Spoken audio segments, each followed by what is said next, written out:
RAB 7 Chittagong 27 ও 28 August Feni জেলার ফুলগাজী ও দাগনভূঞার বন্যার্ত এলাকায় পানিবন্দী সহস্রাধিক পরিবারের মাঝে ত্রাণ বিতরণ করেন।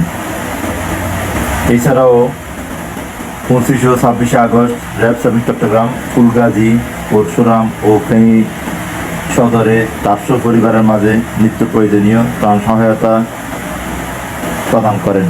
সেই সাথে ঢাকা চট্টগ্রাম মহাসড়কে আটকে পড়া শত শত যাত্রীগণ ও আশ্রয়কেন্দ্রে রান্না করা খাবার বিতরণ করেন।